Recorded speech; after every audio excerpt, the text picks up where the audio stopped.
कोई नहीं चाहता था कि आप बिहार का मुख्यमंत्री बने। दूसरों की कृपा पर आज आप बिहार के मुख्यमंत्री बने हुए हैं। अगले चुनाव में आपकी पार्टी खाता तक नहीं खोल पाएगी, ये दावा मैं करता हूं। भाई लॉ एंड ऑर्डर आज की तारीख में भाई बिहार में लॉ एंड ऑर्डर नाम की कोई चीज नहीं बची। और ये राजनीतिक बयानबाजी नहीं है, ये हकीकत है कि घटना मामूली घटना है भाई। एक के बाद एक बिहार में अक्षम्य अपराध हो रहे हैं, जघन्य अपराध हो। थोड़े से आप लोगों की पिटाई कर रहे हैं, परिणाम स्वरूप 2 लोगों का उसमें निधन हो गया। जो एक बचा भी है वो भी कैसे डर के साए में जी रहे हैं। मेरे प्रदेश के मुख्यमंत्री नीतीश कुमार जी, आप समाधान यात्रा पर निकले, क्या समाधान है उनके पास? चेन स्नैचिंग को लेकर 4 लोगों को गोली मार दी जाती है दिन दहाड़े पटना में। आप बताइए, ऐसे में क्या बिहार में रहना आज की तारीख में किसी के लिए भी सुरक्षित है? बिल्कुल शराबबंदी पे सवाल खड़े होते हैं और आप अपनी विफलता का ठीकरा दूसरों पर नहीं फोड़ सकते हैं। मुख्यमंत्री जी, ये आपकी नाकामी है कि आपका प्रशासन तंत्र, आप स्वयं अपने इस कानून को धरातल पर नहीं उतार पा रहे हैं। ये आपकी नाकामी। आज की तारीख में भाई आप मुझे बता दीजिए ना, बिहार में जो लाखों लोग शराबबंदी कानून के तहत जो आज की तारीख में जेल में हैं, उनमें से कितने तस्कर हैं बताइए मुझे? या कितने ऐसे गिरोह के लोग उसमें जेल में बंद हैं जो कि ऐसे गोरख धंधे को अंजाम देते हैं? आज भी आप जेलों में चले जाइए, विभिन्न जिलों में सिर्फ आम बिहारी जेलों में बंद हैं। समाज के गरीब वर्ग से आने वाले लोग जेलों में बंद हैं। और ऐसे लोगों के ऊपर शराबबंदी की धाराएं लगाई जा रही हैं जो कि देश का राष्ट्रीय अंतर्राष्ट्रीय स्तर पर नाम ऊंचा करने का काम करते हैं। ऐसे वर्ग को टारगेट किया जा रहा है। भाई ये लोग पासी समाज के लोगों को टारगेट करते हैं। पासी समाज के लोगों को शराबबंदी की धारा में इन लोगों ने जेल में बंद किया हुआ है। भाई आप ताड़ी और शराब, इसमें मुख्यमंत्री जी को फर्क समझ में नहीं आता? एक प्राकृतिक पदार्थ है भैया, आप उसको शराबबंदी की धारा में लेकर आ रहे हैं। और जो प्राकृतिक पदार्थ को जो बेचने का काम कर रहे हैं, आप उनपे शराबबंदी की धारा लगाकर आप उनको जेल में बंद कर रहे हैं। और सेम काम आप यहाँ पे आयुर्वेद के डॉक्टर्स के साथ कर रहे हैं। औषधि शब्द को ये लोग बदनाम करने का काम कर रहे हैं। भाई ये औषधि है, शराब नहीं है ये। और ये अल्कोहलिक कंटेंट हर मेडिसिन में कम ज्यादा मात्रा में इस्तेमाल होता है। साइंस भैया मैंने भी पढ़ी और जिसने भी पढ़ी है वो जानता होगा इस बात को कि सीमित मात्रा में इसका इस्तेमाल किया जाता है। पर उसी को हाईलाइट कर आप ना सिर्फ होम्योपैथिक को बदनाम करने का आप काम कर रहे हैं, बल्कि अपनी विफलता, शराबबंदी से जो आपकी विफलता हो रही है। और यही कारण है भैया, जहरीली शराब से कोई मर रहा है और वहां का एक वरिष्ठ अधिकारी बयान दे रहा है कि भैया इसमें होम्योपैथिक दवाई का लेना देना है।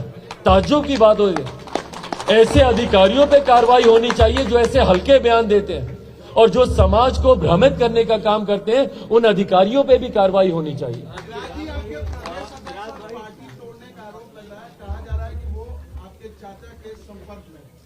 भाई कौन लोग ऐसी हल्की बातें कर रहे हैं, मेरी जानकारी में नहीं है।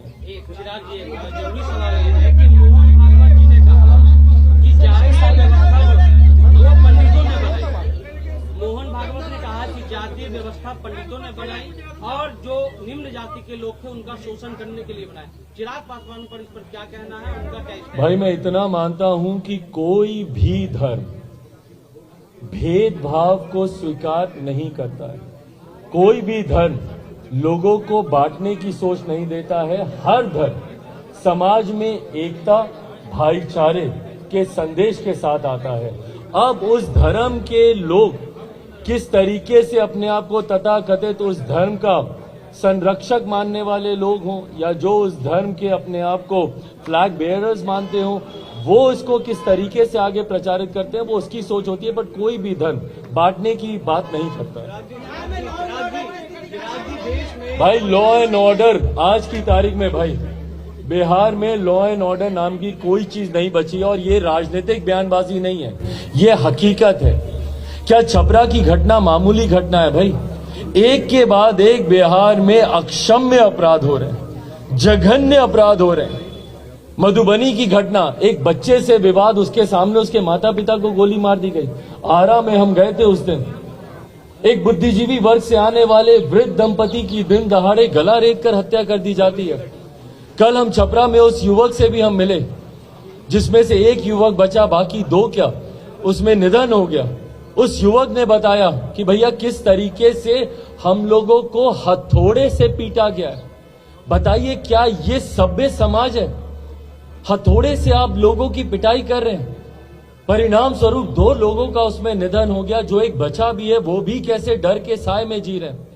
बताएं ना मेरे प्रदेश के मुख्यमंत्री नीतीश कुमार जी, आप समाधान यात्रा पर निकले, क्या समाधान है उनके पास बिहार में बढ़ते इस अपराध को लेकर? और भाई सवाल तो आपसे पूछे ही जाएंगे ना। प्रदेश के मुख्यमंत्री होने के साथ साथ आप मेरे प्रदेश के गृह मंत्री भी हैं। ये सवाल आपसे बनता है कि कितनी और हत्याओं का इंतजार बिहार करेगा। आज सुबह की घटना चेन स्नैचिंग को लेकर 4 लोगों को गोली मार दी जाती है दिन दहाड़े पटना में।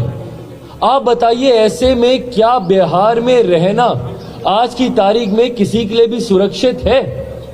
इतना असुरक्षा का अभाव।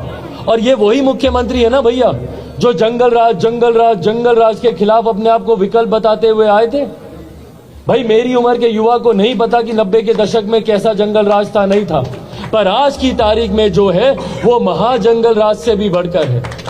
आज की तारीख में बिहार में जो कानून की व्यवस्था है वो महाजंगल राज से भी बदतर वो व्यवस्था है। और ऐसे में मुख्यमंत्री नीतीश कुमार जी की खामोशी। सवाल पूछे मुख्यमंत्री जी से कोई भी, बक्सर में किसानों को लेकर सवाल पूछे भैया, अच्छा हमको तो मालूम ही नहीं। आरा की घटना के बारे में पूछे, अच्छा हमको तो मालूम ही नहीं। अभ्यर्थियों के बारे में पूछे, अच्छा हमको तो मालूम ही नहीं। भाई जब हमारे प्रदेश के मुख्यमंत्री को ना शिक्षक, ना छात्र, ना यहाँ पे डॉक्टर्स के बारे में, ना यहाँ पे किसानों के बारे में, ना यहाँ पे अभ्यर्थियों के बारे में, किसी के बारे में आपको मालूम ही नहीं, आप जाके पूछेगा भी क्या दिन दहाड़े गोलियां चली हैं, कैसे चली? छूटते ही उनका जवाब होगा, अच्छा हमको तो मालूम ही नहीं। तो भैया जिस मुख्यमंत्री को अपने प्रदेश के बारे में कोई जानकारी नहीं, क्यों बैठे हैं वो फिर इस पद पर? और अगर आप सत्ता के लालच में ऐसे ही बैठे रहिएगा मुख्यमंत्री जी, 2020 में बिहार की जनता आपको तीसरे नंबर पर ले आई थी। कोई नहीं चाहता था कि आप बिहार का मुख्यमंत्री बने। दूसरों की कृपा पर आज आप बिहार के मुख्यमंत्री बने हुए हैं। अगले चुनाव में आपकी पार्टी खाता तक नहीं खोल पाएगी, ये दावा मैं करता हूं। धन्यवाद भाई, थैंक यू।